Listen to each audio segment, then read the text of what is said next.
what really matters to you. What is it that is really important? Is it the money? Is it the big house? Is it the relationship? Is it a Ferrari?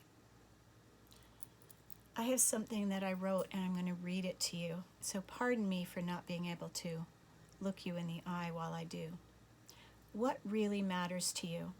Is it your dreams of owning a Ferrari or a Moto Guzzi bike, or perhaps finding the elusive soulmate or your first $1 million? I guarantee you that what mattered in your 30s won't matter a whip in your 60s. Why? Because material things don't bring us lasting happiness. You can't sleep with your motorcycle, and a Ferrari isn't soft, cuddly, and warm on a cold winter's night. The $1 million will come and go before you can blink an eye, and the soulmate turns out to be a narcissist and a cheater, and in the end, you find yourself alone. I've had the $1 million home, the 2 BMWs in the driveway, and a house on a private estate. I've lived the country club lifestyle, and it doesn't make you happy if you aren't. And I wasn't. None of this matters in the end. What does is the relationships we have with our neighbors, our children, our clients. It is the connection with our bartender and shop owner. It is the gratitude and eye contact with the homeless man that we gave $20 to as we're exiting the Whole Foods parking lot on a cold winter's night. Sure, it's nice to have the luxury car and the cozy, warm house to sleep in, but when we reach the end of our life, it is none of these things that we think about. We need emotional and physical health. We need to be emotionally balanced and happy. We need to be able to live safely in our community without fear. Without work we love, feel useless and helpless. Doing work we hate makes us anxious, sick, and even desperate. At the end of our life, though, it is those we touched.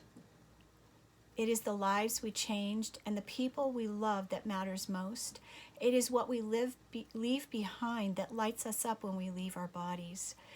When we know we have mattered, that our life changed others, we know we have lived well.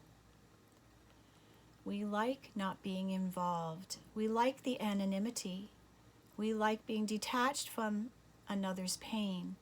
We enjoy not seeing the darkness that exists. We avoid the subjects that make us uncomfortable, like homelessness, sex trafficking, and child molestation, the movie stars and the politicians are involved in. The truth is, they exist. Do we turn our backs on these helpless people who cannot fight for themselves? Or do we turn our attention to the issues and decide to help where we can? We blame others. We think our voice doesn't matter. And one person can't do anything to make an impact. We look the other way rather than standing up for the abuse of power. We might suspect a child of being abused, but we don't want to report the situation. We don't want to get involved. We don't want to rock the boat.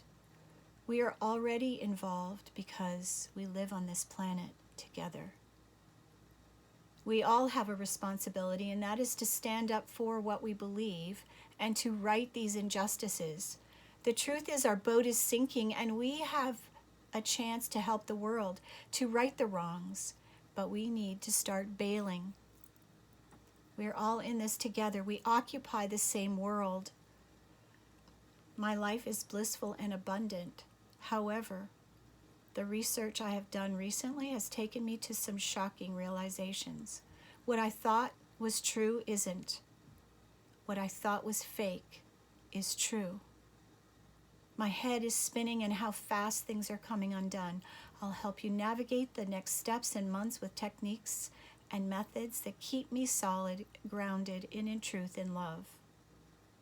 Join me this Friday night for some groundbreaking truth, joy, and laughter on BBS Radio, bbsradio.com/SOS.